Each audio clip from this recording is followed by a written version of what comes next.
Dieu, bébé Dieu est venu sur cette terre des hommes pour nous communiquer le pardon de Dieu, l'amour de Dieu, la vie de Dieu, la guérison de Dieu, la délivrance de Dieu. Jésus, tu as été dans le sein d'une femme pendant 9 mois pour nous apprendre les réalités du royaume des cieux. En ce jour de Noël, de l'an 2022, Seigneur, Seigneur, Seigneur Dieu, parle à notre cœur. De la manière que tu es venu sur cette terre des hommes, tu as pris une forme humaine et tu nous comprends mieux que quiconque. Seigneur, que ce jour soit un jour de grâce, de miracles, de signes et de prodiges dans l'assemblée de la vie de ton peuple maintenant. Et au nom de Christ Jésus de Nazareth, que l'assemblée du peuple de Dieu dise Amen. Amen. Amen, amen, amen. Je vais entendre les cris de joie. Les cris de joie. Noël, c'est la vie de Jésus. C'est pas le miracle. Bébé Dieu sur la terre des hommes. Je dis acclame encore Jésus. Les cris de joie. Les cris de joie. Jésus. Les cris de joie. Les cris de joie.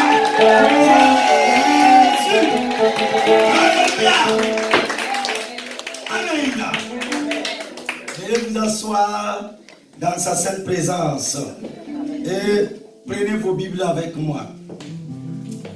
Alléluia. Voici le titre de l'enseignement. Noël, le moment de faire une plus grande place à Jésus. Oh, alléluia. Est-ce que le titre te parle déjà? Je dis, mon frère, ma soeur, et vous qui nous écoutez, Noël. Nous sommes aujourd'hui 25 décembre 2022 sur la terre des hommes. Noël, le moment de faire une plus grande place à Jésus. Celui-là même qui est venu sur cette terre des hommes il y a plus de 2000 ans aujourd'hui.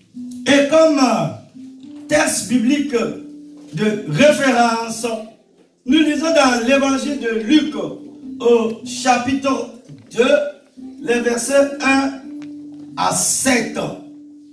Je lis dans la Bible version Semeur. Luc nous dit ceci à partir du verset 1. À ce temps-là, l'empereur Auguste publia un édit qui ordonna le recensement de tous les habitants de l'Empire. Ce recensement, le premier du genre, eut lieu à l'époque où Quirinus était gouverneur de la province de Syrie. Verset 3. Tout le monde allait se faire recenser, chacun dans la localité dont il était originaire. Verset 4. C'est ainsi que Joseph, lui aussi, partit de Nazareth et monta de la Galilée en Judée, à Bethléem, la ville de David. Ils appartenaient en effet à la famille de David. Verset 5. Il s'y rendit pour se faire recenser avec Marie, sa fiancée, qui attendait un enfant. Verset 6. Or, la Bible dit, or, durant leur séjour à Bethléem, arriva le moment où Marie devait accoucher. Verset 7.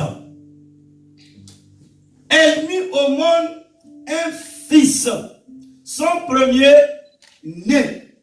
Elle lui mit des linges et le coucha dans une mangeoire parce qu'il n'y avait pas de place pour eux dans la pièce réservée aux autres. là où j'ai tiré le titre de l'enseignement. Je reprends le verset 7 pour vous, Église. Elle mit au monde un fils, son premier-né.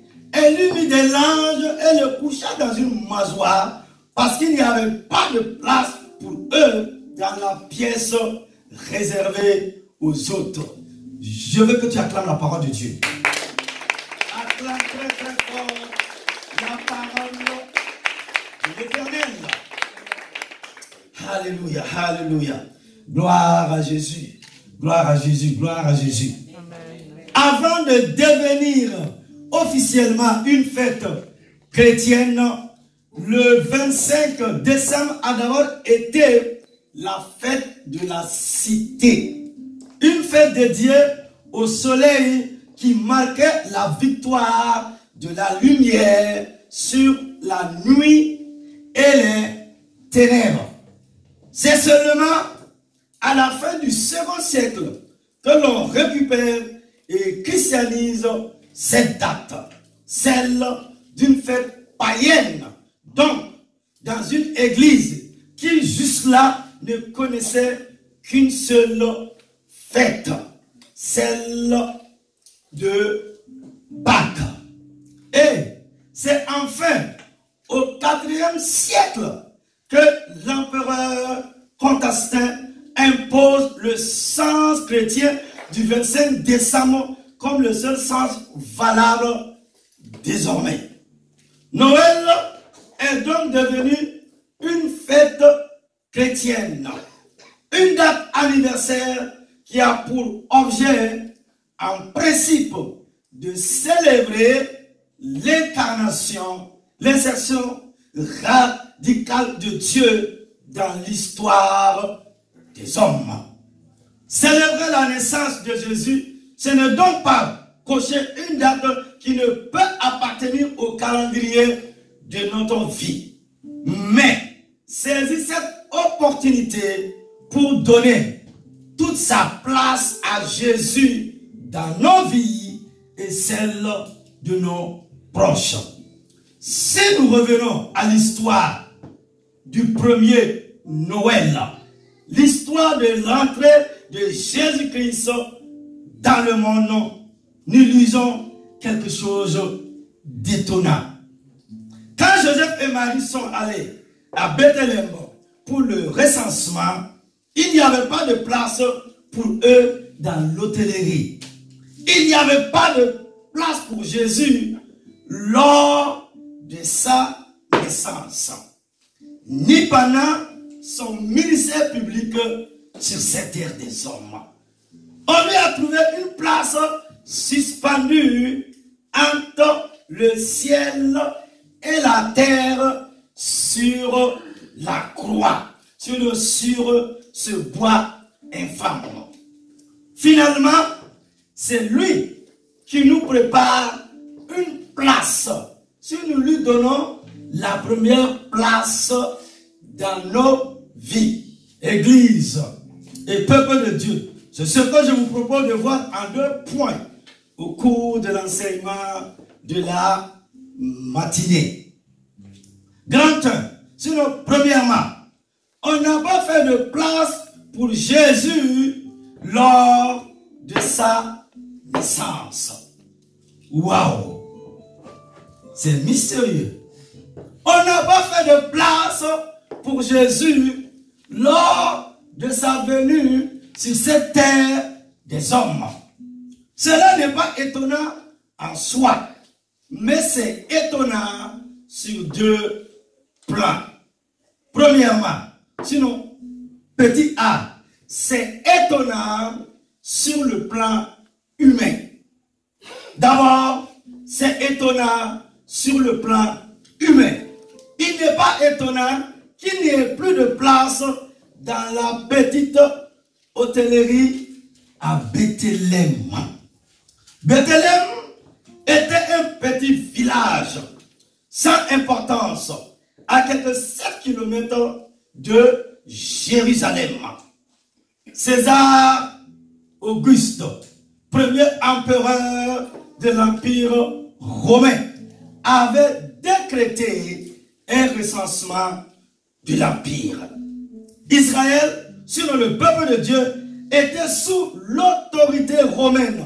Et tout juif devait retourner dans sa ville natale ou la ville de son héritage.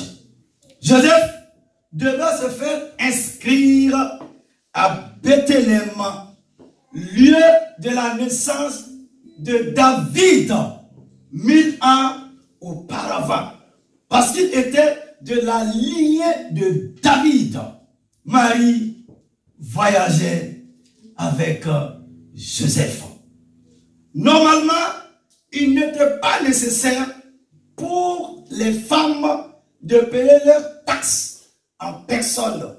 Mais Joseph a peut-être pris Marie avec lui parce que le temps de son accouchement s'approchait.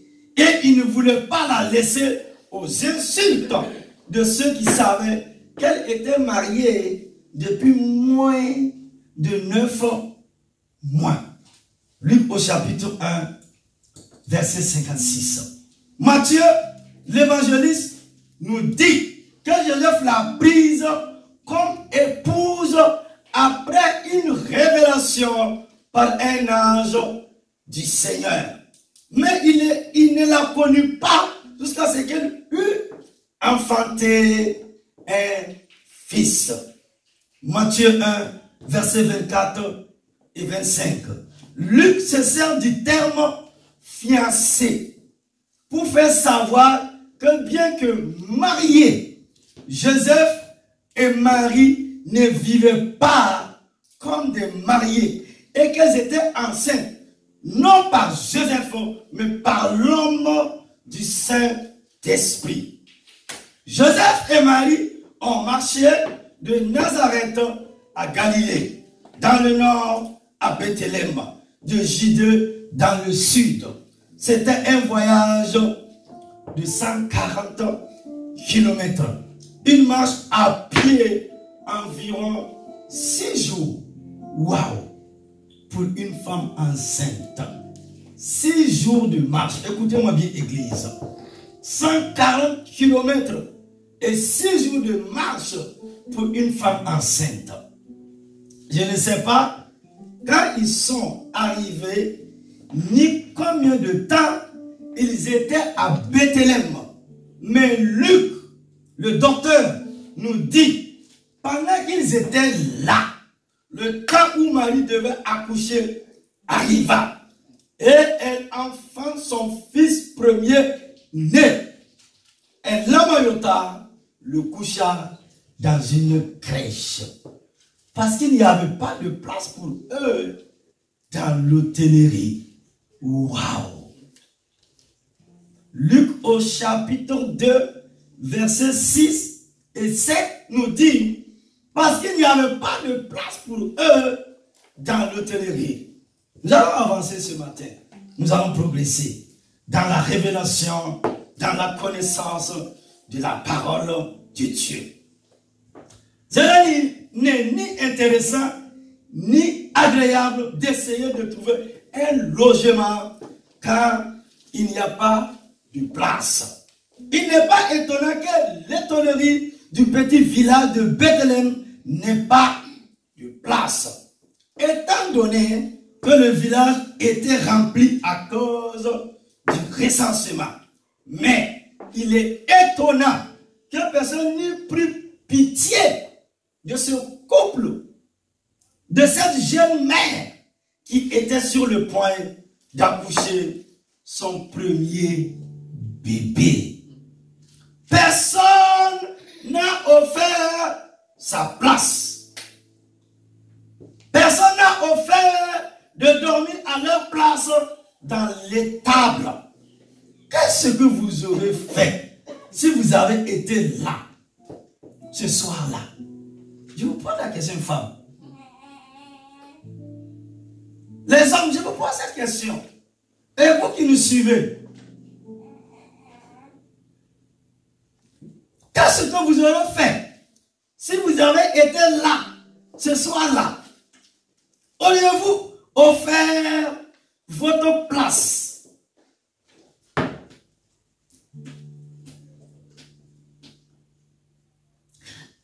de bonnes raisons pourquoi il n'y avait pas de place. Le recensement avait amené beaucoup de monde et le petit village est rempli de visiteurs. Mais il y a toujours de bonnes raisons. On a toujours des excuses. Pourquoi on ne fait pas de place pour Jésus dans nos vies? Pourquoi vous ne faites pas de place pour le Seigneur Jésus dans vos vies? J'ai visité ce village de Bethléem 2 fois. Je sais de quoi je te parle. J'ai vu, j'ai entendu. Nous sommes trop occupés, trop chargés, trop stressés.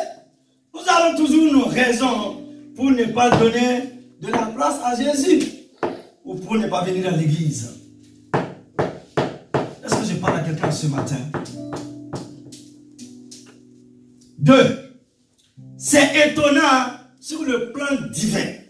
C'est étonnant que personne n'ait voulu céder sa place à cette femme enceinte, à cet enfant, sinon à ce bébé. Personne ne voulait lui faire de la place. Et c'est encore plus étonnant quand nous considérons de qui il s'agissait. L'enfant dans la crèche était le Fils de Dieu. C'est lui qui avait tout créé, tout ce qui existe, tout l'univers, toute la place qui soit, pour ainsi dire, mais il n'y avait pas de place pour lui. Nous lisons dans Michée, chapitre 5, verset 2. Et toi, Bethléem Ephrata, toi qui es petite parmi les milliers de Juda, de toi sortira pour moi celui qui dominera sur Israël. Et donc l'origine remonte au lointain passé, au jour d'éternité. Oh yes. Suivez-moi attentivement. Jean nous dit, au commencement était la parole. Et la parole était avec Dieu. Et la parole était Dieu. Elle était au commencement avec Dieu. Tout a été fait par elle. Et rien de ce qui a été fait n'a été fait sans elle. En elle était la vie. Et la vie était la lumière des hommes. Waouh! La lumière brille dans les ténèbres. Et les ténèbres ne l'ont point accueilli. Jean au chapitre 1, verset 1 à 5. La parole a été faite chair. Et elle a habité parmi nous, pleine de grâce et de vérité. Et nous avons contemplé sa gloire. Une gloire comme celle du Fils unique venu du Père. Jean 1, 14. Le Fils a tout fait. Et il a tout créé. Rien de ce qui a été fait n'a été fait sans elle. La terre, la mer, les montagnes et les vallées, les arbres et les oiseaux, les fleurs et la faune. La terre, la lune, le soleil et les centaines de milliards d'astres. Et toute la distance entre les astres de milliards d'années-lumière. Tout l'espace de l'univers. Si vous voulez, toute la place. Philippiens au chapitre 2, verset 5 à 8.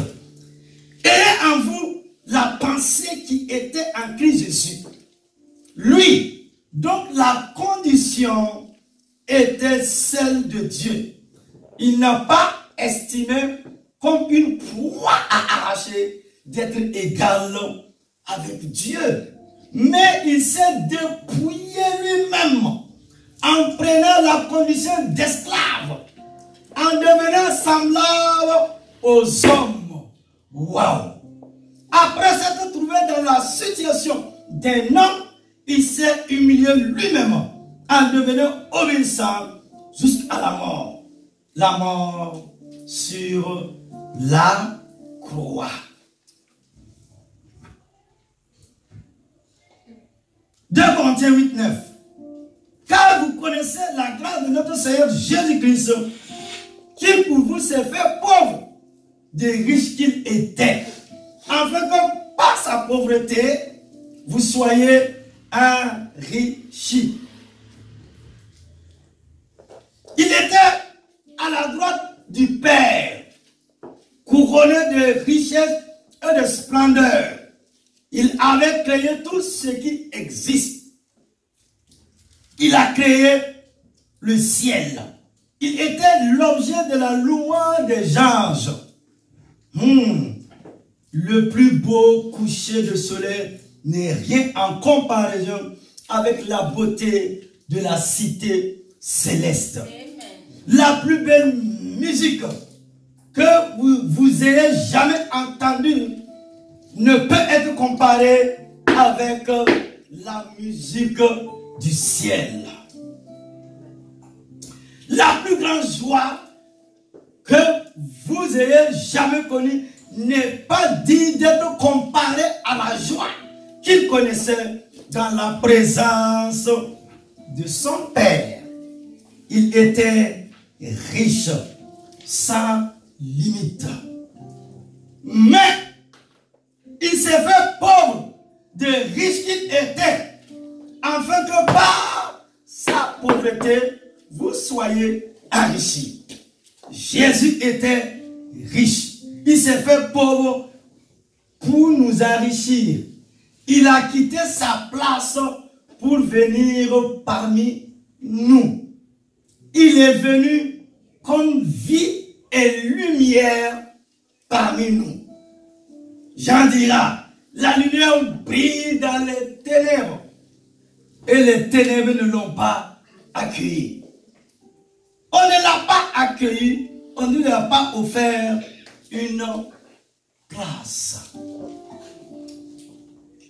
Dieu a quand même préparé un comité d'accueil. Nous le voyons dans Hébreux chapitre 1 verset 6. L'auteur nous dit, et quand de nouveau, il introduit le premier-né dans le monde, il dit que tous les gens de Dieu l'adorent. Yes. Luc 2, 13 à 14. Et soudain, il se joignit à l'ange une multitude de l'armée céleste qui louait Dieu et disait, gloire à Dieu dans les lieux très hauts et paix sur la terre parmi les hommes qu'il agrée. Luc 2, 8. Des bergers étaient déjà méprisés comme des voleurs. Mais Dieu les a envoyés comme un comité d'accueil. Plus tard, des païens de l'Orient appelés des mages. Ils étaient des astronomes et des astrologues. Ils ont vu une étoile qui avait annoncé l'arrivée du roi des Juifs. Puisqu'ils cherchaient le roi des Juifs, ils sont allés à Jérusalem à sa recherche. Ils ont demandé où ils pouvaient trouver celui qui est né roi des Juifs. Nous lisons dans Matthieu 2, 3. Que le roi Hérode fut troublé et tout Jérusalem avec lui. Hérode a consulté les principaux sacrificateurs et les scribes du peuple pour leur demander où devait naître le Christ. Il savait que les prophéties avaient clairement parlé de sa venue. Christ serait né à Bethléem. Ils ont dit, ils savaient que sa venue avait été prédite. Ils savaient qu'il était l'espérance d'Israël. Mais ils ne l'ont pas accueilli. Ils n'étaient pas contents de la nouvelle. Waouh! Ils n'étaient pas débordés de joie. Ils étaient troublés. Hérode a fait appeler les mages en secret. Il s'est fait préciser par eux l'époque de l'apparition de l'étoile. Puis il les a envoyés à Bethléem en disant, allez et prenez des informations précises sur le petit enfant. Quand vous l'aurez trouvé, faites-le moi savoir, afin que j'aille aussi l'adorer. Matthieu 2, versets 7 et 8. Mais, la Bible, il y a un mais Hérode ne voulait pas adorer l'enfant roi. Il n'avait pas de place dans son cœur pour Jésus. Il n'y avait pas de place dans tout le royaume pour un concurrent au trône d'Hérode. Quand Hérode a compris que les mages ne viendraient pas le renseigner, il a envoyé ses forces armées tuer tous les enfants de 2 ans et au-dessus qui étaient à Bethléem et dans son territoire. Un vrai assassin.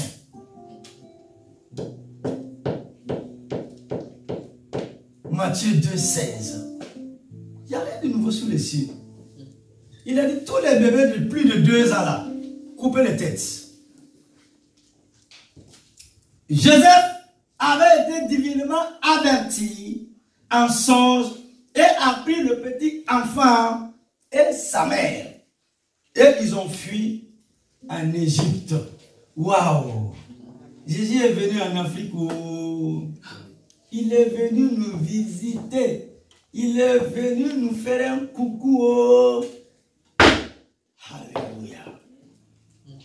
Quelle grâce. Et nous arrivons au grand 2.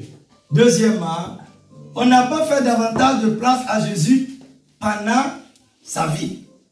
Grand 2. On n'a pas davantage fait de place à Jésus pendant sa vie. Toute la vie de Jésus a été caractérisée par un manque d'accueil. Jean nous dit qui est venu chez les siens, les Juifs, et les siens ne l'ont pas reçu. Il n'était guère accepté par les Juifs. Il n'était pas accepté par les Samaritains. Dans Luc au chapitre 9, les versets 52 et 53, il traversait la Samarie en route pour Jérusalem. Mais les Samaritains ont refusé de le recevoir parce qu'il se trouvait, sinon parce qu'il se dirigeait vers Jérusalem. Dans Luc chapitre 9, verset 58, il a dit de lui-même, les renards ont des tanières et les oiseaux ont des nids, mais le Fils de l'homme, le Fils de Dieu n'a pas où reposer sa tête. Il n'avait pas de maison. Il avait tout abandonné pour prêcher la bonne nouvelle du royaume de Dieu. Il était un SDF, sans domicile fixe. Waouh! SDF. Jésus, sans domicile fixe. Il était le SDF du ciel. Il logeait parfois dans la maison de Pierre, parfois chez Marie, Marthe et Lazare, parfois à la belle étoile. Après une bonne année de popularité avec le peuple, il était poursuivi par les autorités religieuses.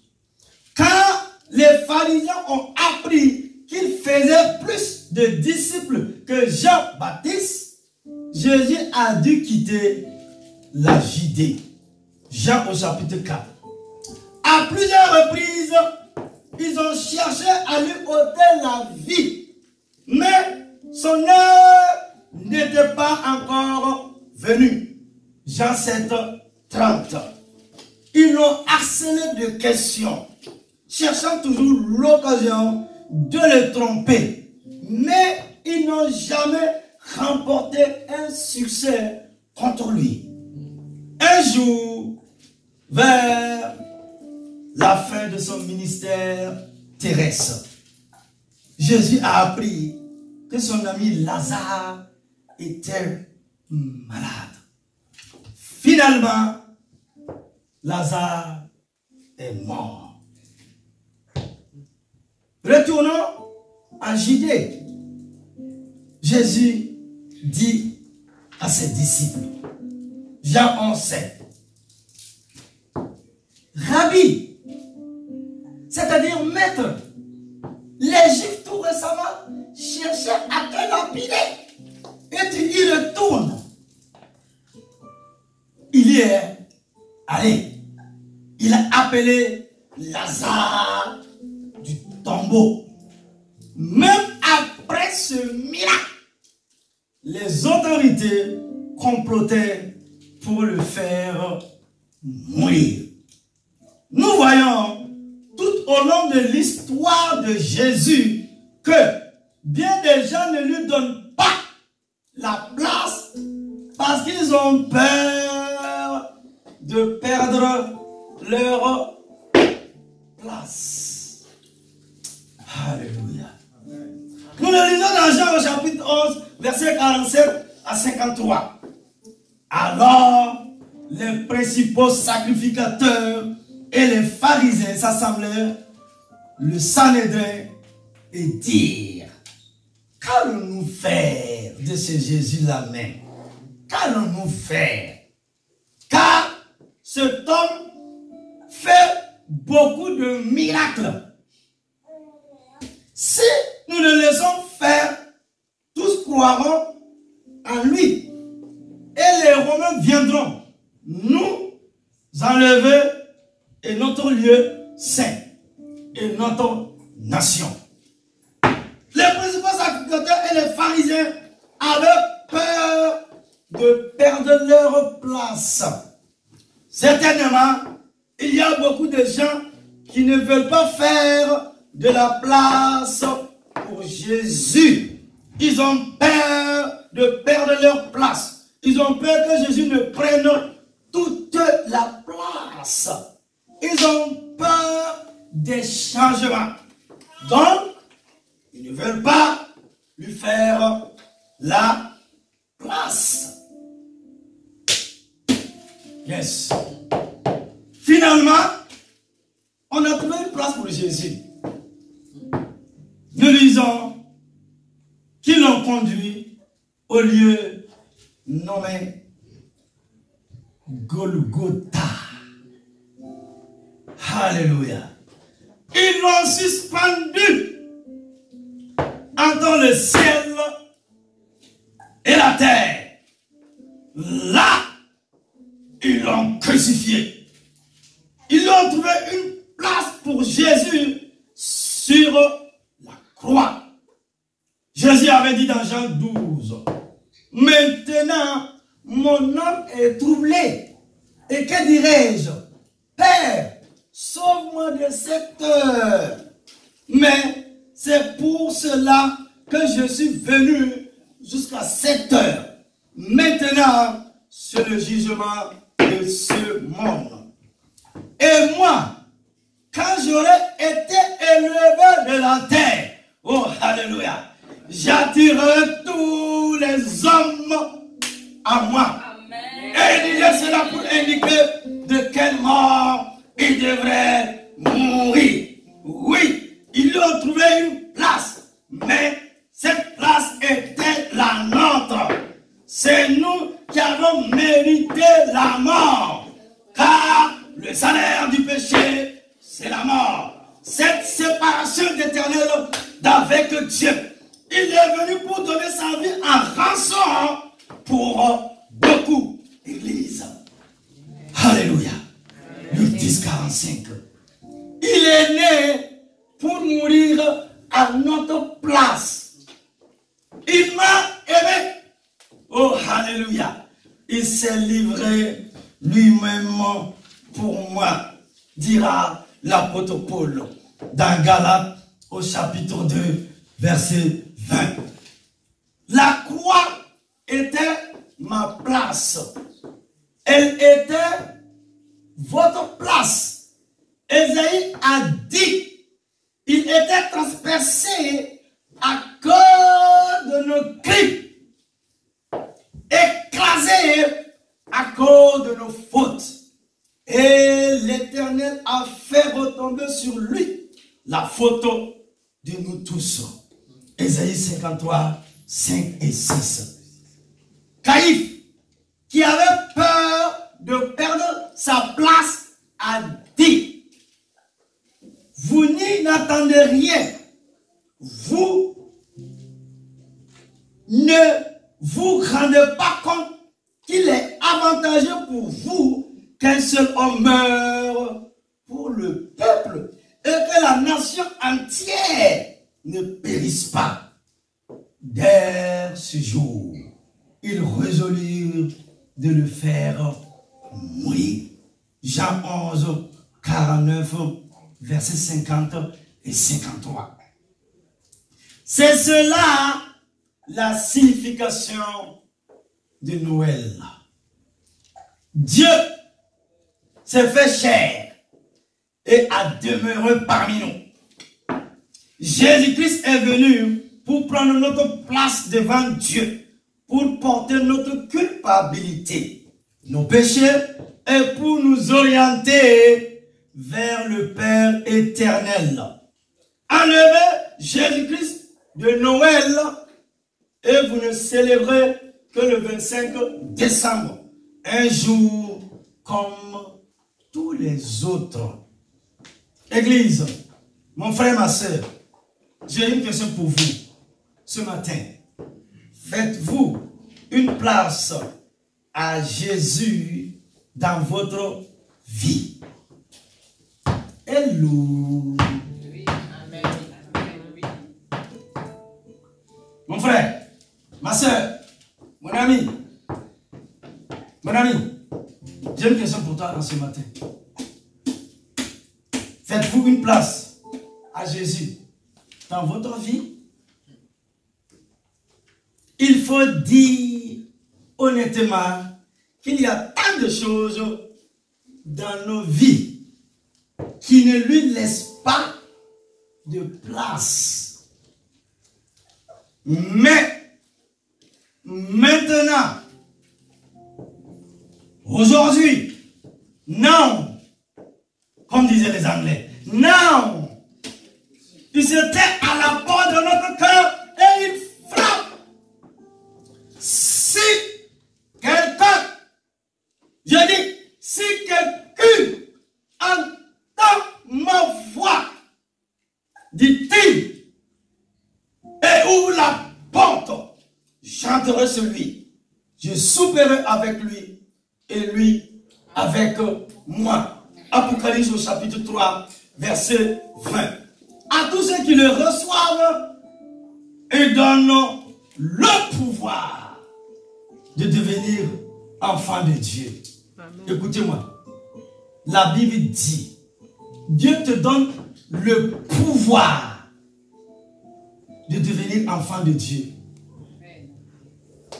Vous savez ce qu'on appelle le pouvoir? Le pouvoir.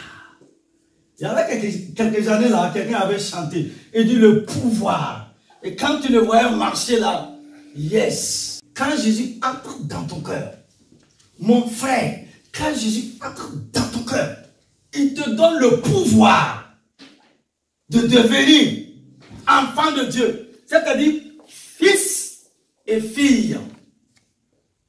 C'est quoi le pouvoir? Regardez ceux qui ont le pouvoir aujourd'hui. Mon ami, quand il marche, tu sais qu'il a le pouvoir. Tu vas voir les gens à côté. Ils vont te regarder même là. Leur regard là même, tu vas fuir. Peut-être tu vas voir un petit bonhomme. Il n'est pas plus grand que moi. Il marche comme ça. Tu vas voir des gaillards. Ils vont ouvrir la voiture. Ils rentrent. Ils rentrent et touchent pas à la portière. Et puis on le fait un... Oh. Le monde même nous parle. Regardez vos chefs, vos directeurs, vos ministres, quand ils ont le pouvoir, tu cours comme ça, mon ami. Quand tu arrives chez le général, tu cours comme ça. Et puis tu te serres comme ça. Parce qu'il a quoi? Le pouvoir. Est-ce que la Bible te parle en ce matin? Donc Jésus dit, en ce jour de Noël, il tient à la porte de ton cœur. C'est pour cela même qu'il est venu. Il n'est pas venu d'abord pour nous donner les choses. Non. Dieu tombe pour nous. Il dit, je tape. Il tape à la porte de ton cœur. Boum, boum. Si tu ouvres, il va rentrer. Il va souper avec toi.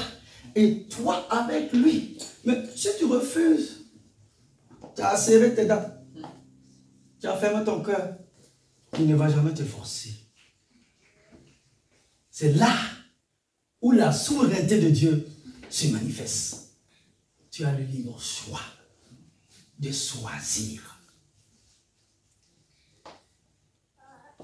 Et quand Jésus entre dans ton cœur, il devient le Seigneur et le maître de ta vie.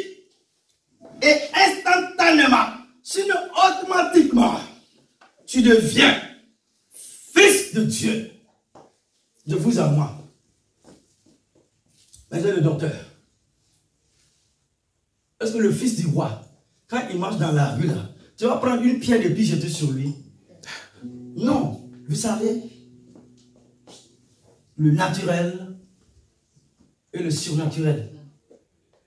Le spirituel et quoi? Et le physique. Pourquoi? Tu te communiques la révélation de la parole de Dieu. Jésus pouvait descendre, mais pourquoi il est passé dans le ventre d'une femme, comme vous et moi? Dieu n'a plus rien à nous démontrer. Il n'a plus rien à nous démontrer. Nous devons être simples. Nous devons abandonner notre ego. Nous devons abandonner notre orgueil. Nous devons réaliser qu'un jour, c'est 2 mètres. Tu vas partir. Peut-être on ne va plus parler de toi sur cette terre des hommes. Le monde ne gardera pas ton souvenir. Oh, alléluia. Je parle à vous, Église, et à tous ceux qui nous écoutent. Ce jour, c'est une invitation divine. Ce jour, c'est un appel pour ton éternité.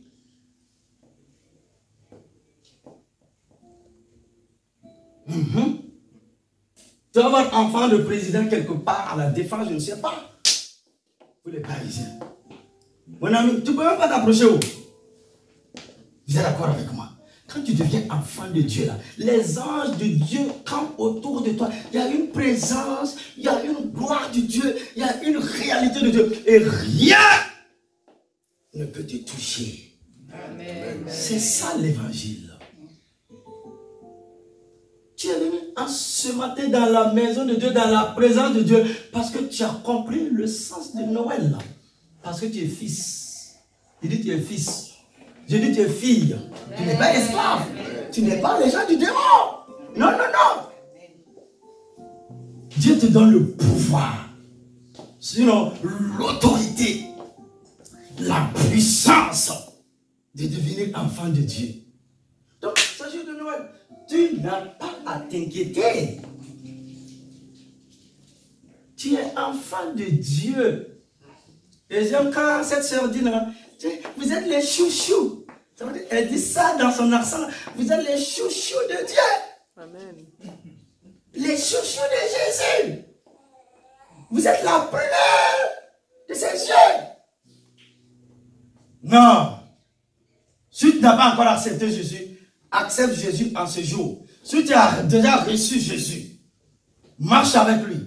Sers-le de tout ton cœur en cette nouvelle année qui s'annonce.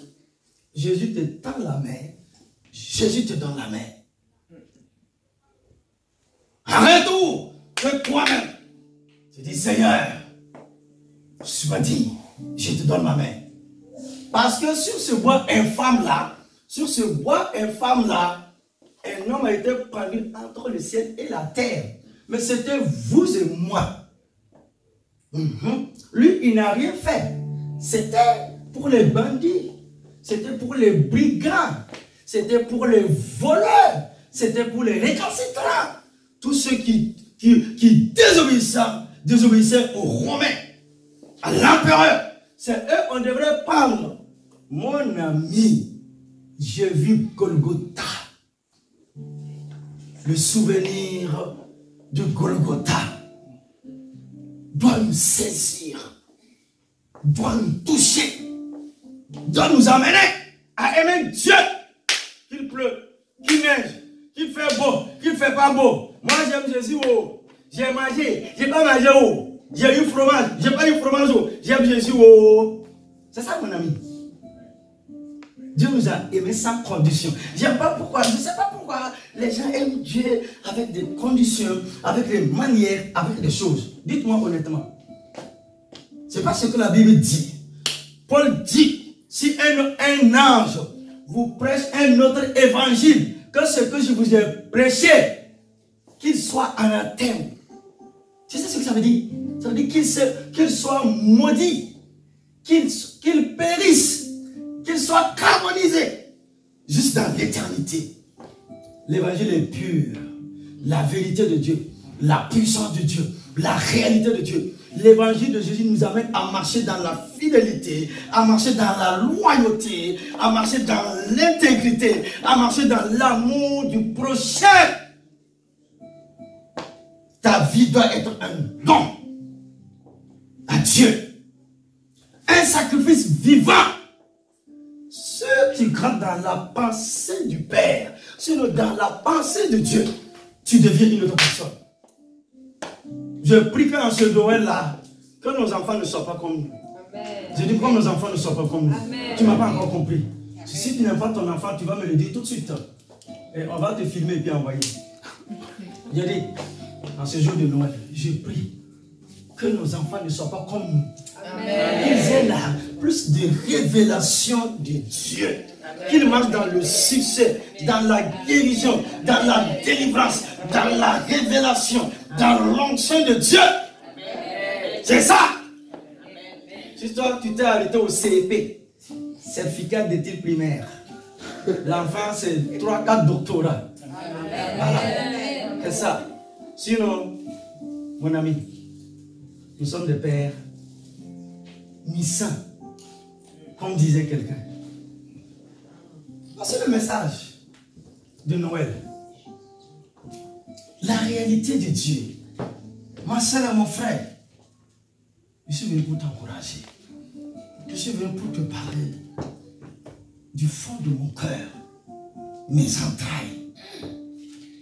J'ai vu, j'ai touché. Jésus, ce n'est pas un mythe, c'est une réalité. C'est Dieu incarné. Dieu qui a pris une forme humaine pour venir nous parler. Jésus a marché sur cette terre des hommes. Il a dormi. Il n'a même pas de maison. 30 ans le matin, quand je lisais ce texte-là, j'ai dit, si tu es pasteur, tu dors de maison en maison, tu dors dans les salons des gens, je ne sais pas. Et le jour, bon, en Afrique, ça va encore, mais je vous ici, là, en Europe, on On est plein hiver là. Tu dors au dehors. Est-ce que tu auras la force même de te lever pour aller parler de Jésus? Les gens vont dire, ça c'est quel genre de pasteur? Hein? Ça c'est quel genre d'évangéliste? C'est ça. Comme disait une maman, on se connaît. Je vous entends parler, je vous vois parler. Mais je t'en supplie, ma soeur, mon frère. 2023 là, il faut changer ton langage. La vie et la mort sont au pouvoir de ta langue. Quelqu'un qui vient devant moi, tu commences à parler incrédulité là. Tu sors de mon bureau, je ne vais même pas marcher avec toi. Parce que tu n'es pas chrétien. Ce n'est pas que tu n'es pas fermier, tu n'es même pas encore chrétien. La vie chrétienne, c'est une vie de foi. Si tu marches avec Dieu dans l'obéissance, au lieu que ta langue là, ça va critiquer les gens, ça va dire des paroles, il faut laisser ça. Tu te détruis toi-même. Il faut parler du bien aux gens, il faut parler du bien à toi-même. C'est le langage du ciel.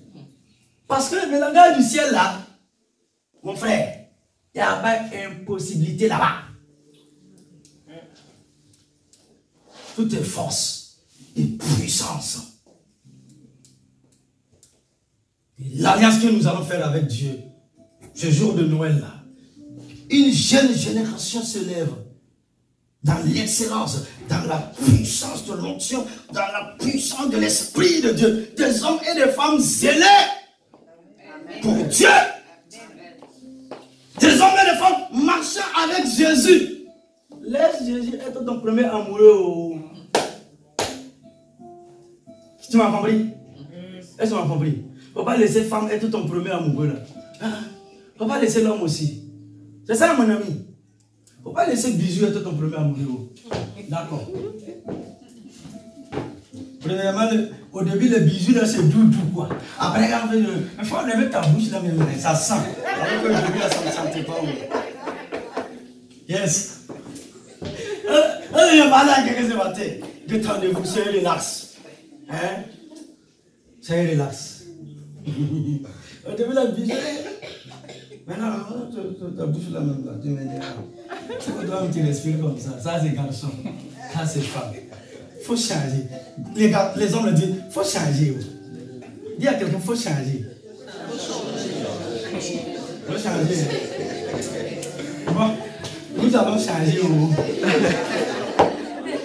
Les femmes, dis à quelqu'un, il faut changer. Il faut changer. Nous allons changer. On n'a pas le choix. Tu es condamné. Quand tu es condamné, je reviens à ce texte. À tous ceux qui le reçoivent, il donne le pouvoir de devenir enfant de Dieu. Jean au chapitre 1, verset 12. Faites-lui place dans votre cœur. Conclusion. Nous allons conclure l'enseignement de ce matin. Conclusion. Avez-vous fait de la place pour Jésus? Et il y a des gens qui lui montrent l'étable. Ils tiennent Jésus à l'écart.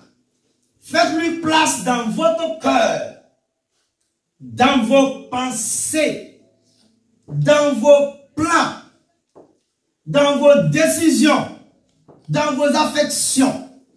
Donnez-lui la première place. Et il vous ferait une place dans la maison du Père éternel. Que Dieu bénisse sa parole. Amen. Alléluia.